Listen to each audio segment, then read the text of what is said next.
ერთ-ერთი ფრანგი ცნობილი მწერალი ჩამოვიდა 30-იან წლებში საქართველოში სამოგზაუროდ. ჯერ მოსკოვში ჩამოვიდა და მერე თბილისში. აღარ მახსოვს სამწუხაროდ ეხლა და ტყუილი არ მინდა რომ გამომივიდეს რა, თუ არ ვწდები ჟიდი იყო. ზუსტად აღარ მახსოვს რა და შეიძლება არ მინდა რომ ეხლა შევწყვე მაყურებლის წინაშე და სტალინმა დაურეკა ჩვენ მწერლებს რა.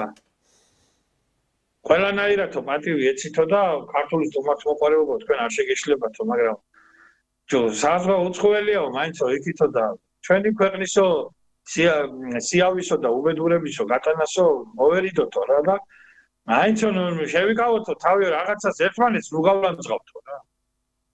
დაიყვანეს ესა ამათ ქართველმა მწერლებმა აქეიფეს იმ პიტაური დამპიტაური გოჭებით და იმგენით დარბოდნენ აღმადაღმა ყანწებით.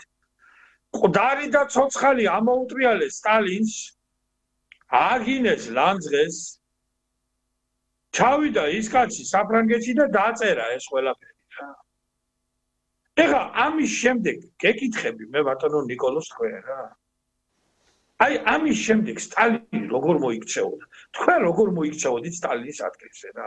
აი ნებისმიერი გამოვიყვანოთ ეხლა პატარა ჩვენი ხო არიან არა ქართველი მიკიტურ გასპარიჩები რო ვქართ ჩვენ ქართველი მიკიტურ გასპარიჩები. აი $10,000 რო იშოვეს და თავი რო კაცები გონიათ. რა რაღაცა საშუალო კლასის მერსედესებში რო სხედან მიკიტურ გასპარიჩები ან სოლომონ ისაკის მეჯღანუაშვილები. აი მოგმართავ თანამედროვე ქართველო მიკიტურ გასპარიჩებო და სოლომონ ისაკის მეჯღანუაშვილებო. აი ასეთი რაღაცა რომ მომხდარიყო.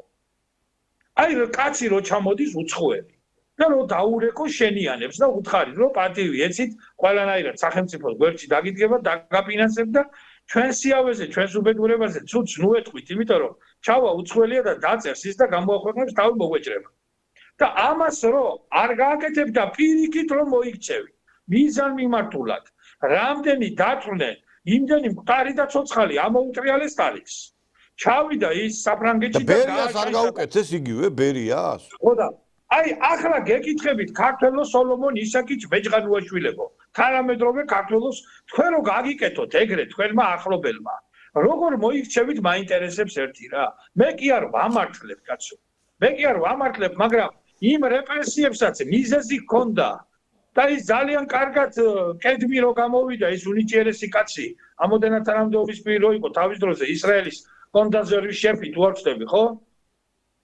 შეისწავლა ვინმე რეპრესიები საქართველოში ჩვენთან არა შეისწავლა ვინმე შეისწავლა რა იყო მიზეზი შეისწავლა ვინმე